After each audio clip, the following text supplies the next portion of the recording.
ABC.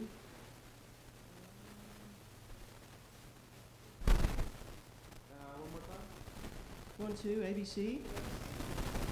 Great. Perfect.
Good afternoon, everyone. If you could grab a seat, we'd like to start our program. Welcome, everyone. It's my great honor to begin this celebration of life for Dr. Katherine Jones. We have both a large contingent here physically today, but we're also simulcasting this ceremony via stream so that loved ones from near and far, actually globally, can enjoy this and participate. I would like to begin with introducing Peter Jones, Katherine's father, who pre-recorded this video and is virtually present in Sydney, Australia.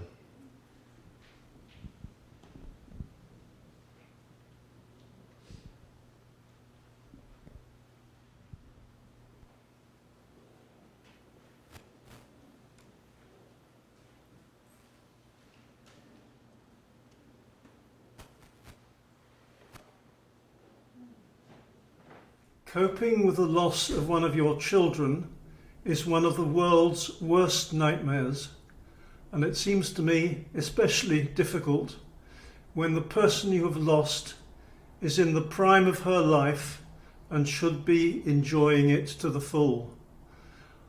I would like to share with you briefly several moments and thoughts from Katherine's life that I remember most vividly. Kay was born in Baltimore, Maryland, in the USA in 1967. From the early age, she was very lively and aware and took an intense interest in everything that was happening around her, always asking questions and wanting to find out more. That trait continued throughout her life. During Katherine's childhood, we lived in Zambia, Mexico, Trinidad, and Myanmar, Nigeria, and St. Lucia. I think this instilled in her a love of travel and also an insight into different societies and cultures. She always excelled at school. At the age of 7, her school card said, "Katherine is a very intelligent, exceptionally able child whose academic achievements are far beyond her age." This continued throughout her life as she gained a scholarship to Oxford, then a PhD at Rutgers, then had a book and various research articles published as an accomplished academic researcher. I can't remember exactly her mother and I becoming unable to answer many of her questions, but I suspect it was quite early on in her life. Having said that, I don't think it ever stopped her asking.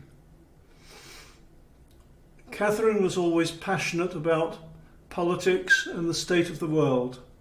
She also had an amazing memory and incredibly fast mind.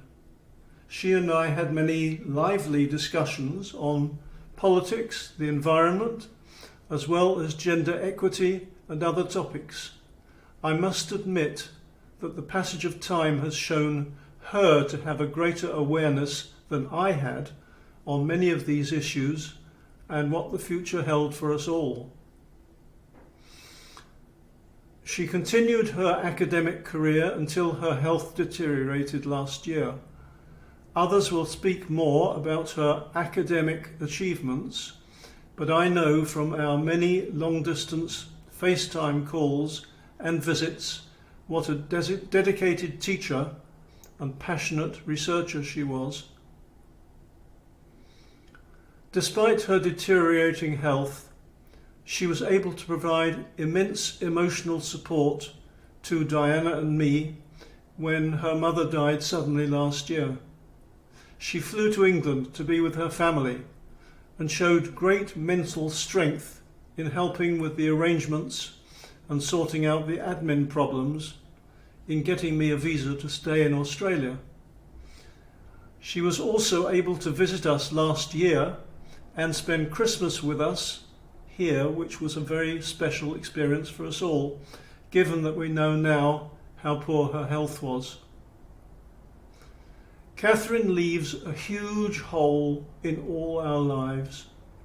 a big personality, an intelligent, caring, considerate, thoughtful, passionate and loving person who we will all miss so, so much.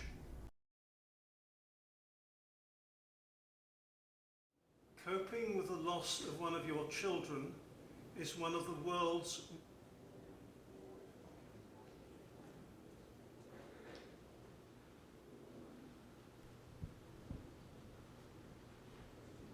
I would now like to invite Diana Jones, Katherine's sister, to the podium.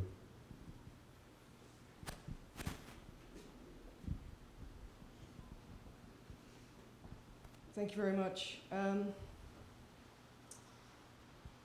Katherine was 2 years and 1 day older than me, but in reality she was light years ahead of me in many ways, especially in intellect. She was the smart, outgoing and chatty sister, while I was the quiet, shy and reserved one. When we were kids, and especially when we were at boarding school, she was my protector as well as my big sister. She comforted me when I was homesick and warded off any potential bullies. She would literally come running to help me if she heard I was in trouble. She even used to speak for me. Actually, she carried on doing that for most of her life. As we got older, I would tease her about it, but in reality, I quite liked it. Usually she was advocating for me in some way, or more recently, digging up some distant memory that I had long since forgotten. As my dad said, she had an amazing memory. We would liken it to an elephant, not her, just the memory. She was the family oracle, and she would never forget a thing. Anything you said would be taken down and repeated back to you, anything from a week to 50 years later. Surely you remember the time you were 5 and walked off holding hands with a strange man after I told you it was Dad, she said to me recently. As it happens, I did remember that occasion, but I'd been trying to forget it for many, many years. So I feel there's a good chance I won't do her justice today. She would remember many, many more things than I should say about her, but I'm going to give it a go anyway. We were pretty close when we were growing up. Our folks moved around the world, as you heard, so we joined them on holidays, and we hung out together and played most of the time. Given the places we lived, this was mostly outdoors, and we had some amazing holidays. Swimming and playing Marco Polo in the pool in Nigeria, and snorkeling and lazing around the beach in St. Lucia. I don't remember us arguing that much, although I'm sure Katherine probably would. And I don't remember us being that competitive, except maybe about who would have the best suntan at the end of the holiday. It was normally me, by the way, just so you know. We always had dogs, so there were plenty of opportunities to walk and play with them, and then fond farewells when we had to fly back to school again. As you probably know, Katherine could never walk past a dog without saying hello and petting it and going crazy over it. Sylvie the cat and Stella the dog were her longtime companions. But she also had Harry the devil cat, don't know if you remember that one, and more recently Livy the loony Labrador, and then Callie the comforting cat. When she went to Oxford and then moved to the US, we grew a little further apart, literally as well as figuratively, I guess. But we still spoke regularly, and every time I had a work trip here, I would swing by New York or Philly for a few days to see her. That would mainly involve shopping and hanging out in the big city. She would come armed with vouchers, so whatever purchases we made, usually in Banana Republic, would cost around 90% less than what was on the price tag. Sometimes I swear they even owed us money. We would then go in search of a bar with a view for me, or the best chocolate cake or ice cream in the city for her, and spend all the money that we had saved. She was forever in search of the perfect chocolate cake and ice cream. When she was in Australia earlier this year, she insisted on queuing maybe half an hour for a gelato, even though she was weak and tired after a swim on a trip to Manly. But apparently it was totally worth it. Katherine cared so much about her friends and had an incredibly wide network. Sorry, she cared so much about her family as well. I should have said that. She cared so much about her family. We've had some amazing messages from people whose lives she touched. My aunt in the UK says, Katherine was my adored niece, and we spent many happy hours together. To have a conversation with Katherine was nothing short of a joy. Such an engaging person who was always so interested in other people. I will miss her enormously. My cousin Karen in Australia said she was one of the bravest people I know. Her courage and positive outlook on life were truly inspiring. My cousin Cherie said, we are so fortunate and privileged to have spent some wonderful times with Katherine. She shared her wisdom, with our maturing children, and we will always treasure those times. Oh, and this just in from my cousin Rick in the UK, always coming to the party late. I've always thought of Katherine as more of a sister than a cousin, as it feels like we all grew up together. Whenever I think of her, I think of fun times, lots of laughs. She was a wonderfully warm and caring person. We both have lovely memories of her coming to stay around Christmas time. One particular evening after too much rosé, we danced to Mamma Mia. We will miss you, Katie, he says. She was passionate about many things, as my dad said. Feminism, politics, the environment, social justice, football, her friends, and of course Stephen. I'm going to focus on what I know here and say a little bit more about football. That's soccer to you guys, but it's actually football, right? I think I may have inadvertently been the catalyst for this one. In my admittedly poor memory, I encouraged her to watch a game with us back in the UK on a rainy Sunday afternoon, kind of like it is today, in the mid-1990s. I developed an interest in the game, and in particular in the mighty Liverpool FC, via my partner Simon. I think it was probably Liverpool-Newcastle. I'm sure you're interested to know which one it was. That was a guaranteed high-scoring game back in the day, so I thought she might enjoy it. I recall she spent most of the game asking me to explain what the offside rule was, or whether the tackle from behind was a foul when the player got the ball, which is always a tricky one. And by the next time I saw her, she knew more about football than me.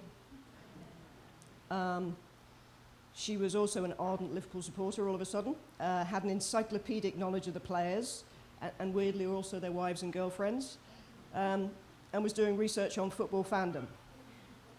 I remember thinking, wow, that escalated quickly. But that was Katherine. She never really did anything by halves. Watching a game with her was quite an experience. There was shouting, singing, gnashing of teeth, lots and lots of swearing, and then at the end, either despondency or joy. More of the former in the early days, because Liverpool were actually a bit rubbish back then. But I was with her for some of the more joyful events recently, including the Champions win a few years ago. And I also remember leaping up and down with her on FaceTime from Australia when they won the league. I wish she could have seen them thrash Man United 7-0 last Saturday, but I like to think she may have been around somewhere making that happen.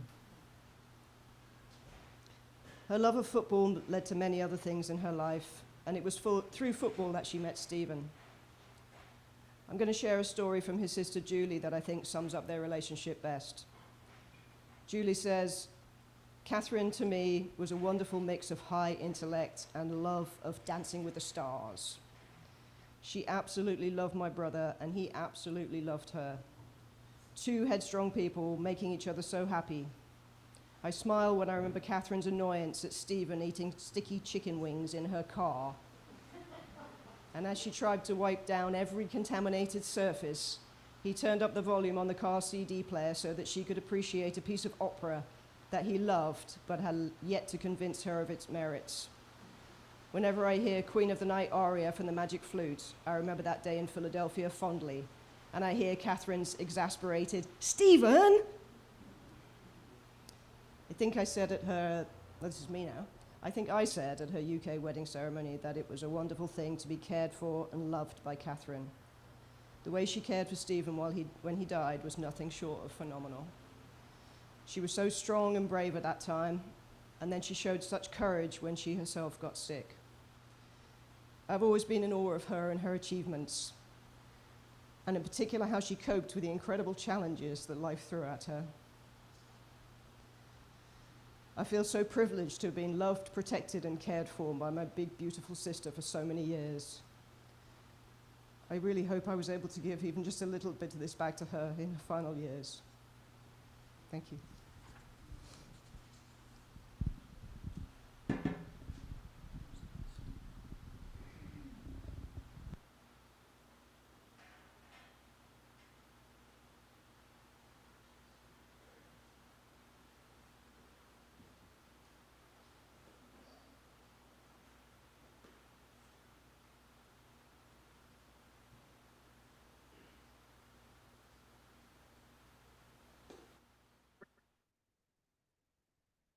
Hello, my name is Sian Davis. I pre-recorded this video in London and am watching today via the live stream. I first met Katherine in 1985 when we were fresh-faced undergraduates at Oxford University. I will share some brief recollections of those halcyon days, as well as some reflections on Katherine's friendship over the years. Our college, Hertford, admitted around 100 new students each year, and this meant that everyone got to know everyone, even more so if you were studying the same subject. Katherine and I were both reading Politics, Philosophy and Economics, also known as PPE, and so our friendship began. A notable highlight of college life was the Scarlet Society. This was a ladies' dining and drinking club. Katherine was the president, responsible for organising events. As you might expect from the name, the dress code was scarlet red. Looking back, Katherine's involvement in the society was perhaps an early indication of her interest in gender politics. Why shouldn't women have a private dining club? We can't let the men monopolise the fun. Our experience of PPE was fairly disjointed in the first year, and somewhat bewilderedly, Katherine and I ploughed our way through macro and microeconomics, comparative government and politics, and philosophical logic. At the end of the first year, we both decided to drop philosophy, which gave us the freedom to choose more elective courses in our second and third years, carving out a degree to match our burgeoning interests. Our friendship and understanding of each other really blossomed from this point onwards. We chose exactly the same subjects, and this happy coincidence threw us together in tutorial after tutorial. I remember admiring how Katherine asked searching questions of our tutors. It seemed she had genuine enthusiasm for learning. On the flip side, she told me years later that she admired my political conviction and confidence as I blagged my way through sociology. As study buddies, we learned from and encouraged one another, and reflecting together recently, we realised how grateful we both were for this shared experience. As time went on, Katherine's political and social views became more overt. A mutual friend, Tina, recalls her dedication to vegan food with her then boyfriend, Nick, and them boiling beetroot on a tiny cooker in her university room. It's worth noting that while veganism is common today, it was far less so in the 1980s. It wasn't a surprise to me that Katherine decided to continue in education, gaining an MA and a PhD in sociology at Rutgers. I was working in the US during the early 1990s, and happily this meant we were able to keep up our friendship. Katherine was always welcoming, and several friends from Oxford have fond memories of visiting her in New Jersey.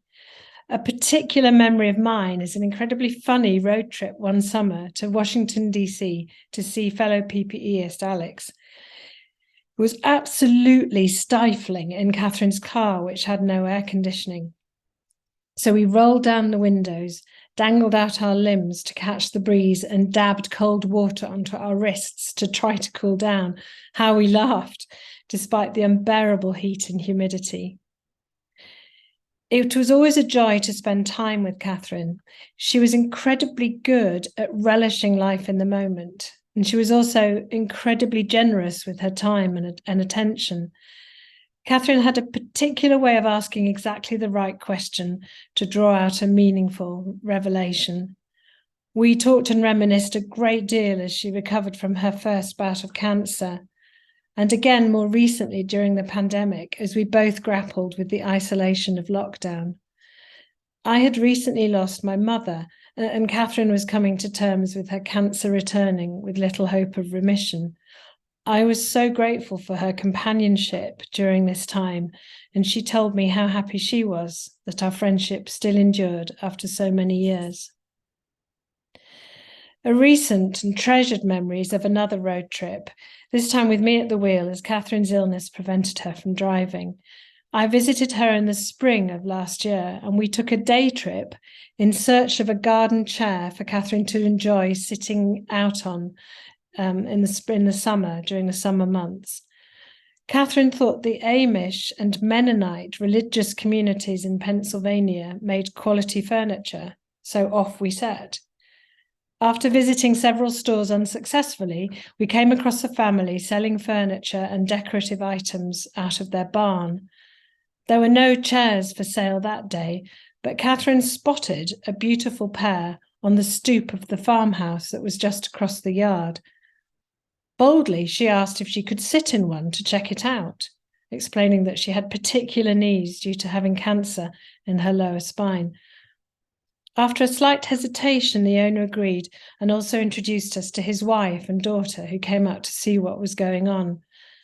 A lively conversation ensued with us explaining how two British women came to be in this part of rural Pennsylvania, that I was visiting from London, and we had known each other since university.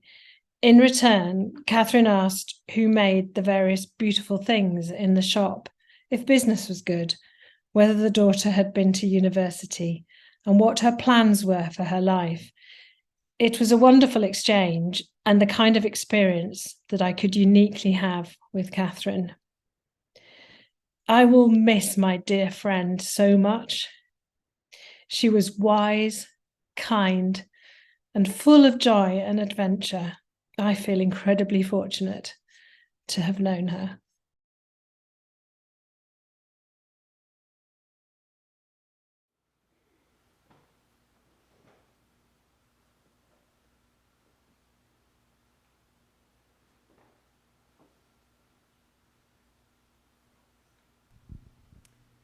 Hi, everyone.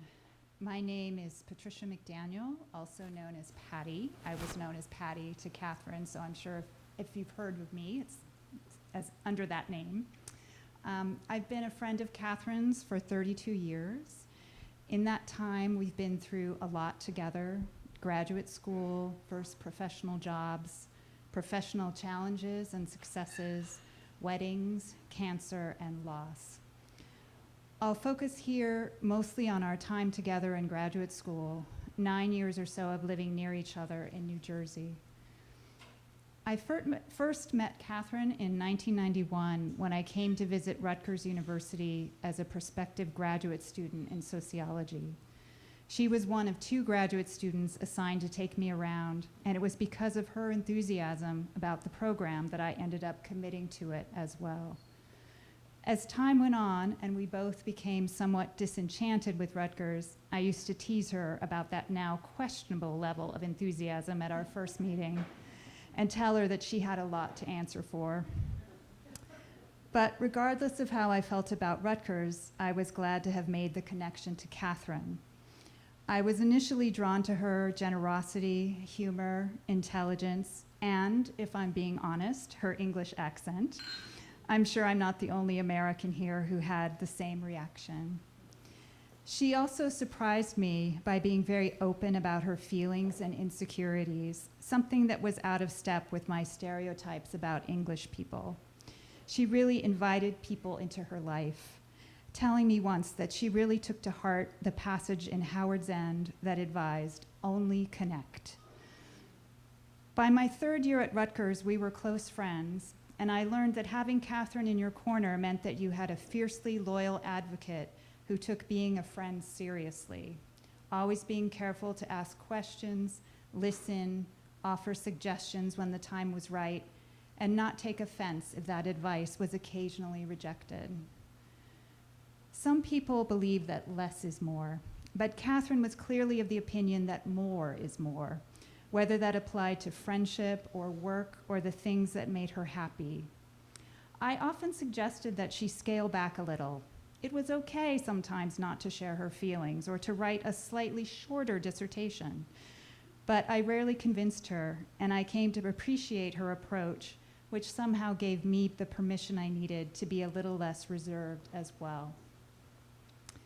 Katherine had to juggle a lot during those graduate school years, teaching, taking classes, writing qualifying papers, figuring out a dissertation topic, doing the research for the dissertation, and writing it up. It was a long process, and many other graduate students never managed to make it through. Katherine struggled at times, especially with an unhelpful advisor, but she never considered not finishing. She just carried on, one step at a time. I can't say that she made it look effortless. She was just doggedly determined to finish, and even if it took her to the last minute to get things done, they got done.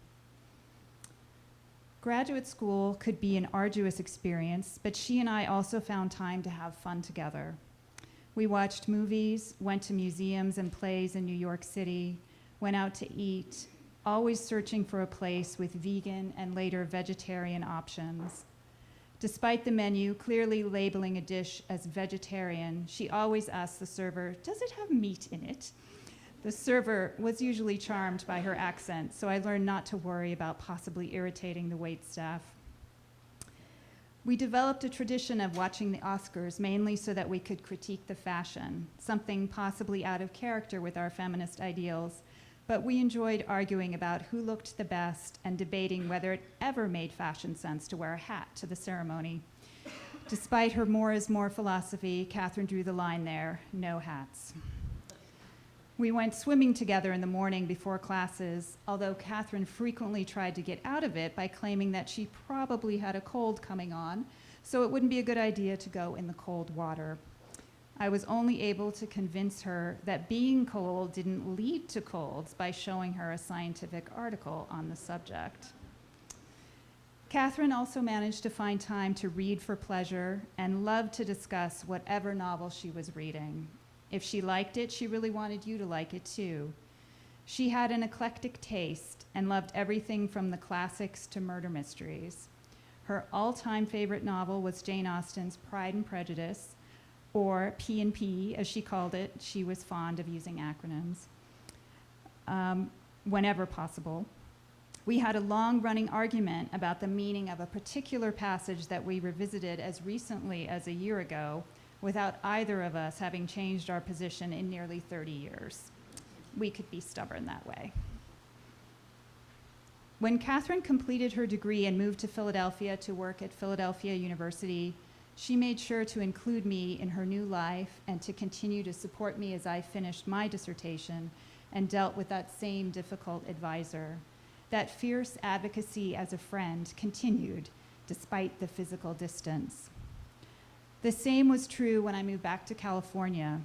Over 23 years of living on opposite coasts, we managed to maintain a strong friendship, much of it due to Katherine's dogged determination that the physical distance would not result in any sort of emotional distance. She was in my corner and she wasn't about to leave. Now, of course, she has left, leaving behind a reminder about the importance of human connection. Here is how E.M. Forster put it in that passage that meant so much to Katherine. Only connect. That was the whole of her sermon. Only connect the prose and the passion, and both will be exalted. And human love will be seen at its height. Live in fragments no longer.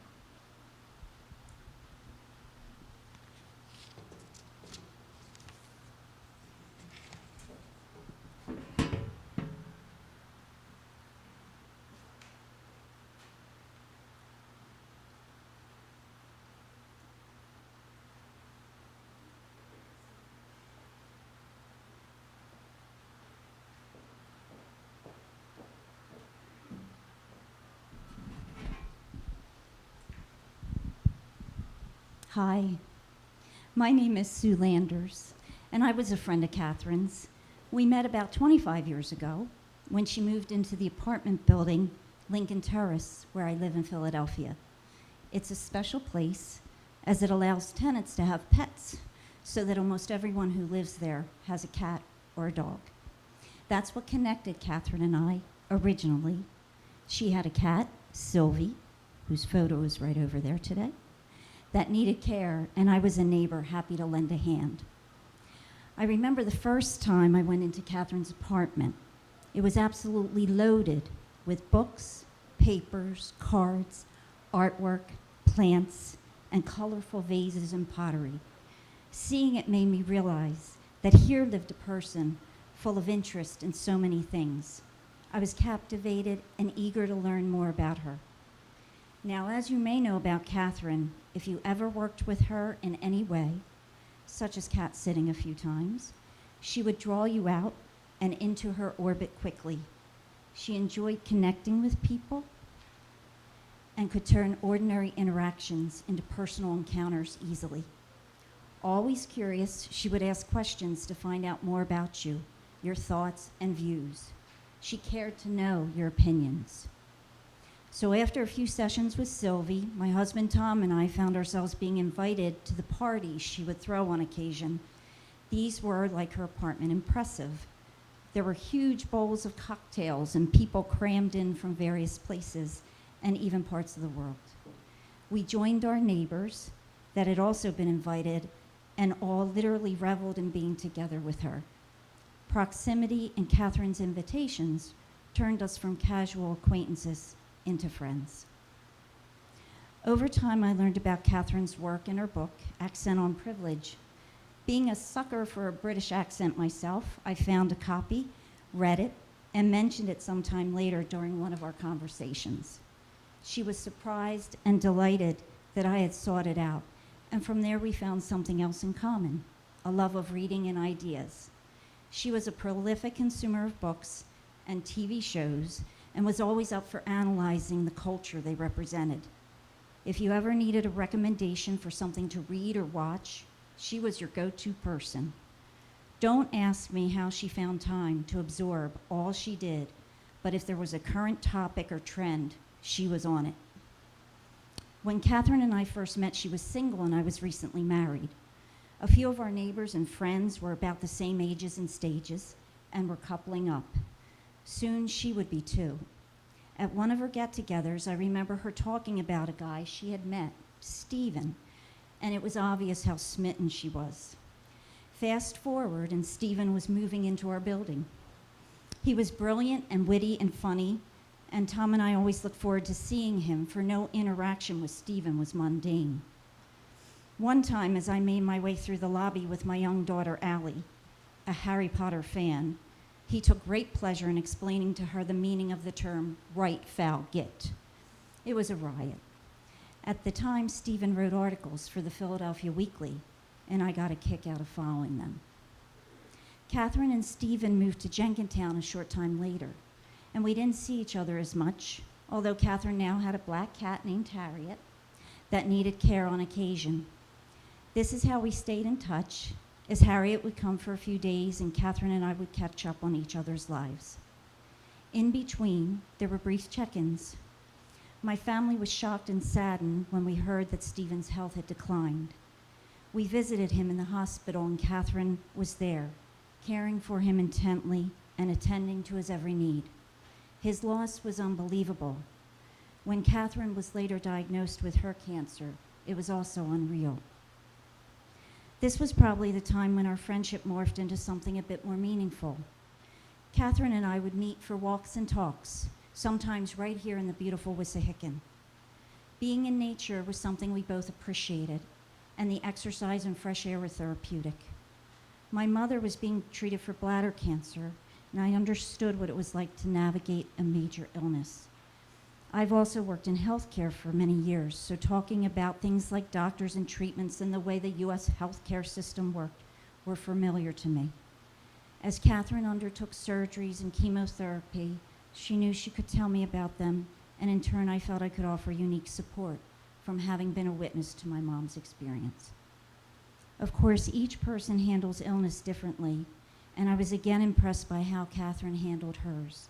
She, as was her style, would seek out information to figure out the best course of action and then focus on doing what she needed to be done.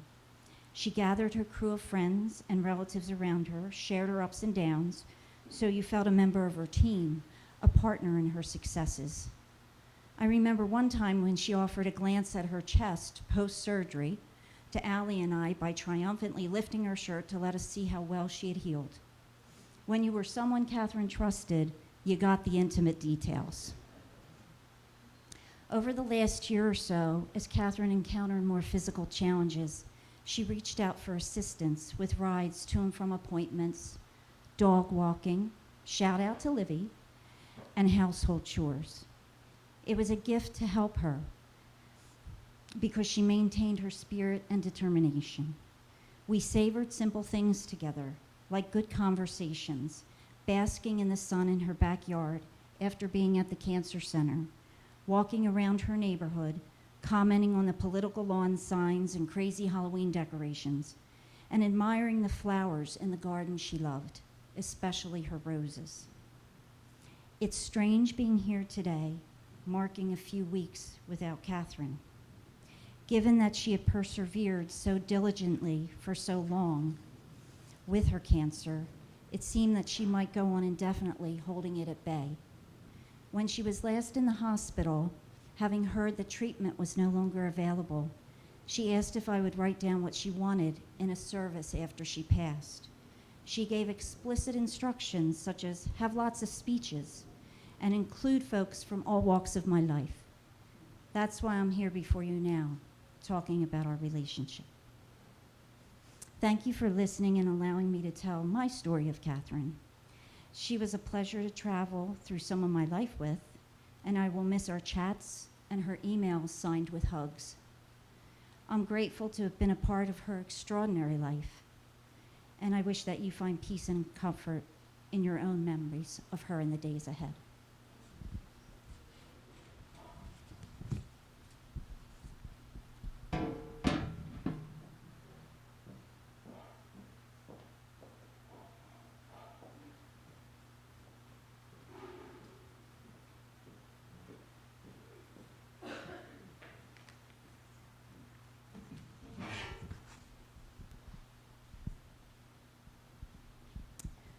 Hi, everyone. I'm Valerie Hansen, and I met Katherine at my Philadelphia University job interview in 2004.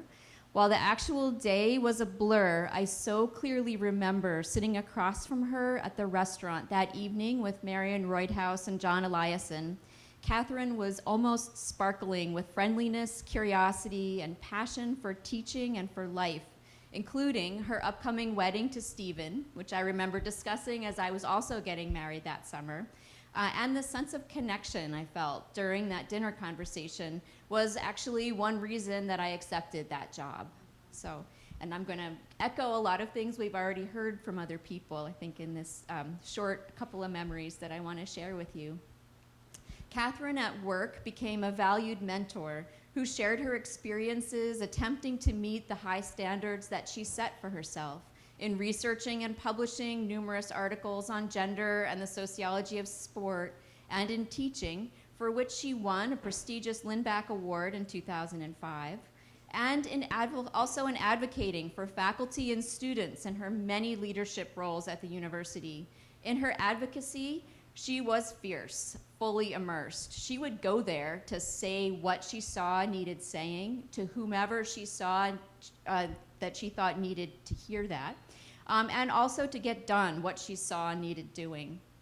And for this too, her high standards for herself were recognized by others. In addition to being chosen for committee leadership roles, she won a PhilAU President's Award of Excellence in 2012, for example. What made Katherine such a valuable mentor is, of course, her brilliance and her perception, but also, perhaps even more important, was the way that she approached mentorship as collegial, a collaborative life of the mind among equals, which laid the ground for friendship.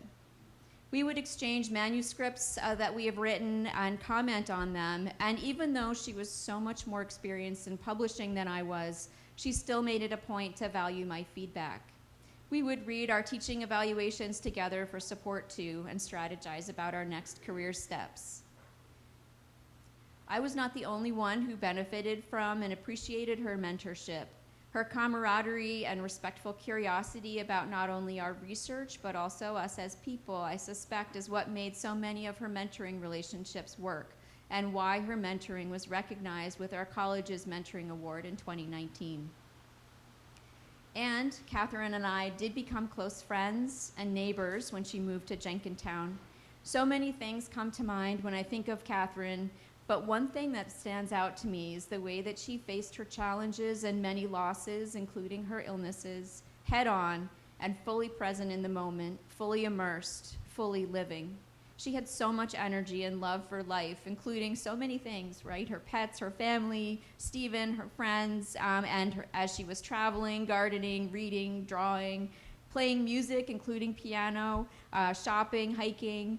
And while I can't even begin to explain what I do and will miss about her every day, I want to end with a story that a colleague, Abby Orenstein-Ash, told me the other day. When Abby was teaching in a classroom right next to Katherine, she would overhear Katherine ask her students at the end of each class, simply, "What have you learned?" That seems so Katherine to me, to be curious and direct about others' thoughts and learning, but also to expect herself and others to reflect on and learn from time together. I expect that I will be responding to that simple question, what have I learned from my precious time with Katherine's exuberance, her brilliance, her kindness, her presence for a very long time.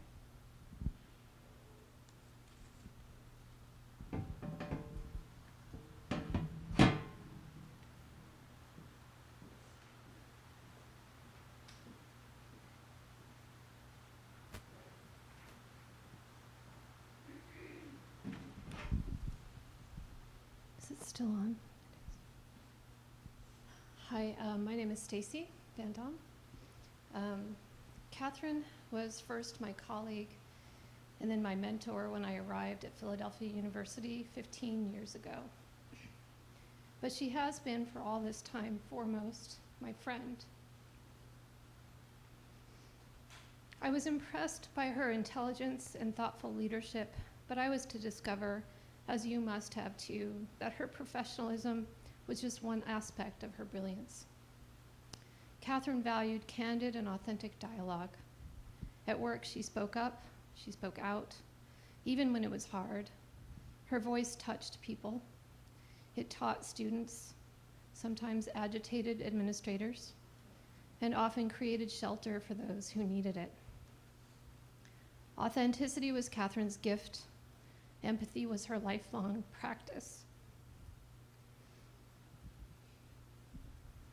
She was able to put into words the complicated experiences and feelings of those around her. Katherine cared about people, and she made them feel recognized. One of the first times I saw this was when Katherine arranged to have two of my friends come from out of town to surprise me at an event where I was honored with a teaching award. Katherine made others feel valued. Though I moved away from Philadelphia in 2017, Katherine made sure our friendship never faltered. I'm thankful.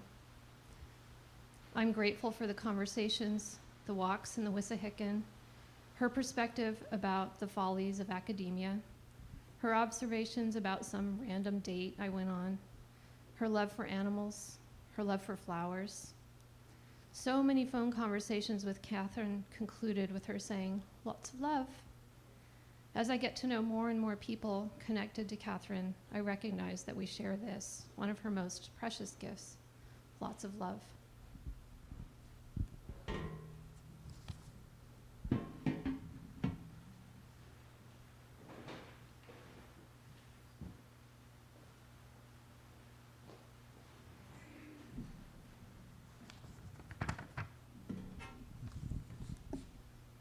Hi, everyone.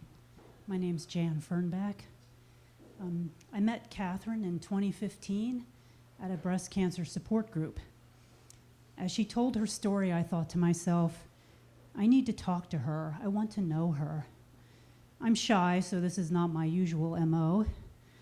When the meeting ended, I zoomed over to her and we talked for half an hour, leaving the meeting with each other's contact information and promises to get together. We were fast friends. And it was more than just the usual, we were so similar in outlook and we liked to do so many of the same things and we were both professors. Rather, we became important to each other through a deep connection that was natural yet rare.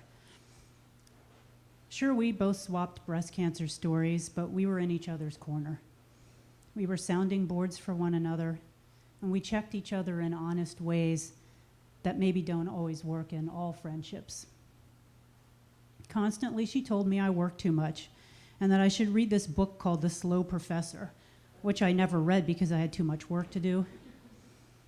I told her that she should not waste time worrying about people and things that she had no control over and could not change. She was simply a wonderful friend. Although I knew Katherine for only 8 years, she loomed large in my life. We hiked together often, and she laughed at me for always picking up rocks to take home. She may have 1 or 2 left still in her garden, but she probably got rid of the others I gave her. One time she asked me why I liked rocks so much. Genuinely curious, because that's who she was. When I told her that I found rocks beautiful and that they made me feel connected to the earth, she started bringing home small rocks and minerals for me from her travels. Who wants to pack rocks in their luggage? Last summer, we took a brief vacation together at a lake in the Pocono Mountains. At first, she was reluctant to hike or swim because she worried about pushing herself too hard physically. After prodding her a bit, she finally relented, and we swam together in the lake. After more prodding, we went on a long hike with my husband, Dave. Of course, I picked up rocks. She saw a deer nursing its fawn. We took tons of photos of dazzling sunsets and ate so much good food. But what I remember most was that she told me that going on those hikes gave her confidence and that she was grateful. And I was grateful for her friendship. In the words of fantasy author and humanist Terry Pratchett, no one is actually dead until the ripples they cause in the world die away. May we all continue to feel those ripples as we share and remember the love and light that Katherine brought to our lives.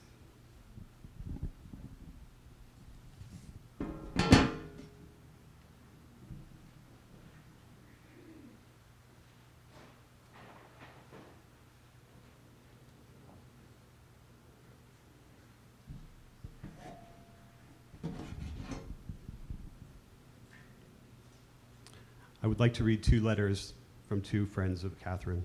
The first one is from D.V. Holcomb, friend from graduate school and onward. I feel like I want to move around like I'm lecturing. Maybe I can. I'm not tethered. A few nights ago, I had a dream about Katherine.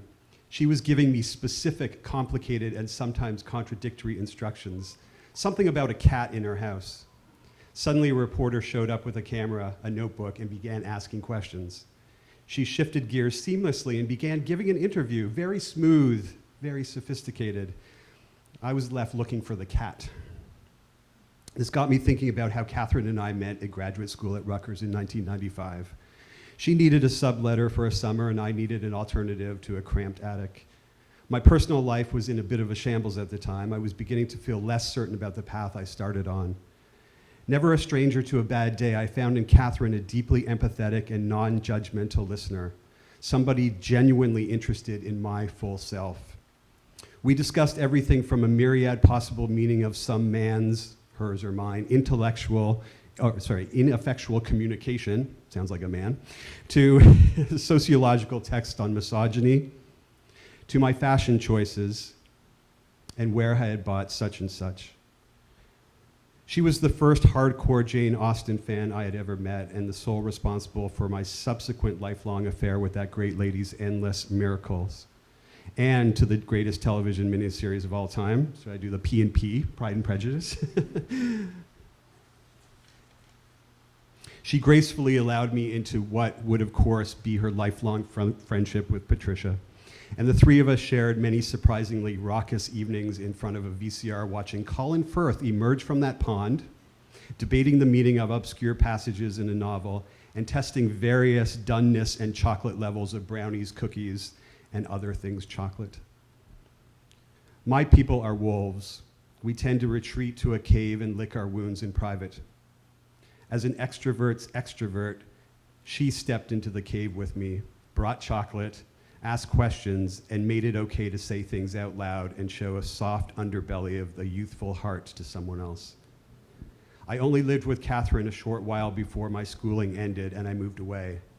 But just 3 or 4 months acquaintance evolved into a unique satellite path of long-distance friendship, fits and starts of long email and text exchanges, periodic long phone calls, and occasionally real-life visits where all the news of a year got unearthed, examined, laughed, and cried over.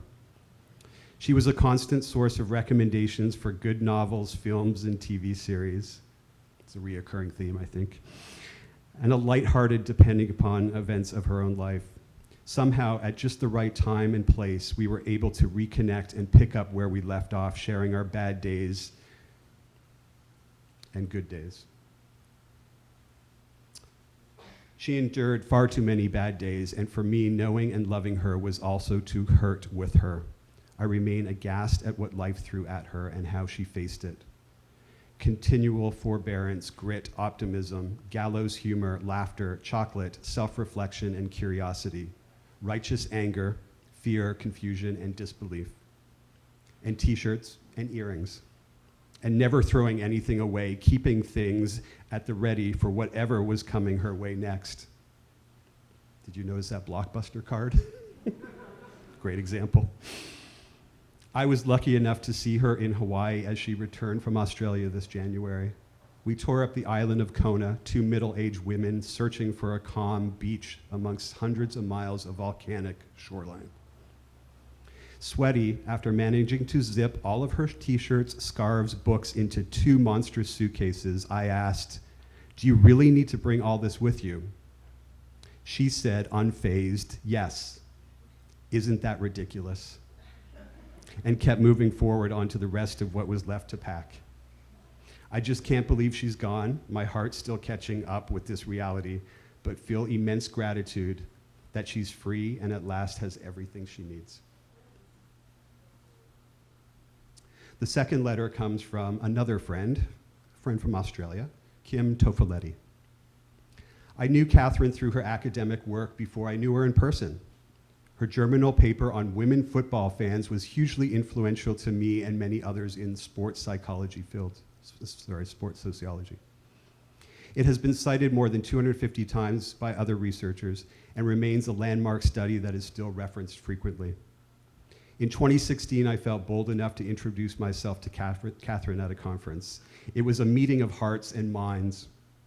I was immediately drawn to Katherine's deep empathy, kindness, and fun. Her commitment drawn to Katherine's, I was immediately drawn to Katherine's deep empathy, kindness, and fun, her commitment to social justice and thoughtful nature. We were lucky to have lucky to have met several times at this conference over the years and to also spend time together in Australia, enjoying parks, gardens, nature, walks, ocean swimming, galleries, and good food. I feel honored to have co-authored a chapter with Katherine. As always, Katherine brought much curiosity, generosity, and intellect to our correspondence as we worked together sharing thoughts and generating ideas. Throughout COVID, our regular chats and observations about life offered sustenance and solace during testing times. Despite her own challenges, she was there to listen. Katherine was truly a good friend. I learned a lot from her about how to approach the world with curiosity and joy, kindness to self and others, and hope for a more just and caring society. I will miss her friendship so very much.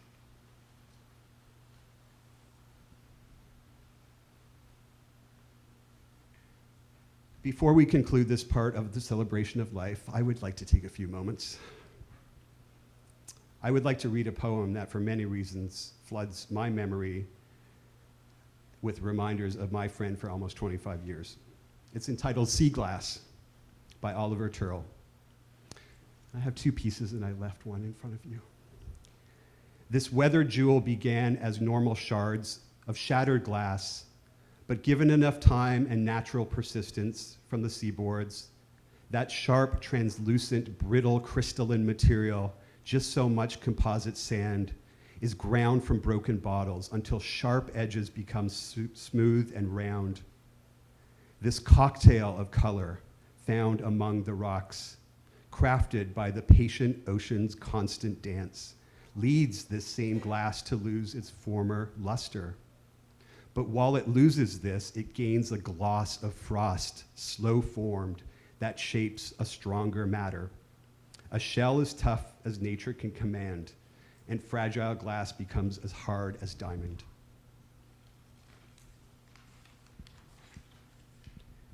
These pieces of sea glass in my hand, they're blue and they're green, as Katherine would have loved, have weathered the forces of the ocean's waves to morph into something with greater beauty and sublimeness than they started. As this poem refers to them, they are jewels. Katherine, our dear friend, was such a jewel.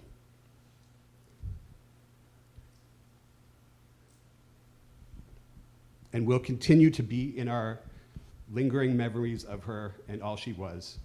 Like sea glass, Katherine weathered so many of life's glorious ups and too many of life's downs. But through it all, through the years of life's weathering processes, Katherine became a more beautiful, inside and out, and more sublime creation of nature. I know we will find reminders of Katherine everywhere. For each of us, they will sometimes crop up unexpectedly in place and time. Whatever prompts these memories of our dear friend, each of us will embrace those memories differently, perhaps with a smile, a tear, a laugh, or perhaps the trifecta of all of those occurring simultaneously. These random but serendipitous moments are to be cherished and I think to be shared with others, ensuring our memories of Katherine live onward in us, in those who knew her well, and perhaps who might have not known or had the great pleasure of knowing her at all. And lastly, next time you're walking on a beach, as Katherine loved to do, I hope you come across a cocktail of color, a gloss of frost jewel such as this, amongst a billion grains of sand in front of you. I ask you to stop and pick it up and hold it tightly. And fondly remember Katherine, our strong and so brilliant jewel of a friend, a daughter, a relative, a sister. We do and always will miss you dearly.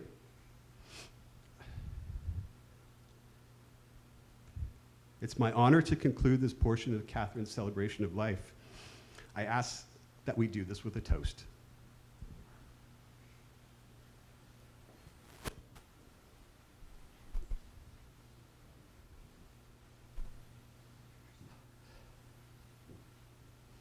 Please raise your glass to toast Dr. Katherine Jones, scholar, educator, friend, family member, but in all of these cases, a most cherished one.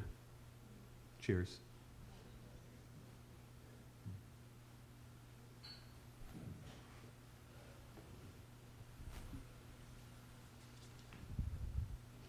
Thank you to the many people who are physically here with us in front of me, thank you, and those many joining in virtually from across the globe for being part of this celebration of Katherine's life well lived and the impacts on us that she made. I would like to invite everyone to linger over light food and drinks while continuing to share your memories of Katherine through one-on-one conversations with those gathered here. And one last request from Katherine. As you notice, there are wonderfully blue and green shawls and scarves. Please help yourself to that as, again, a physical reminder of Katherine. Please take those home. And also, the flowers, please take those home. I look forward to hearing the memories. Let us head to the bar. Thank you.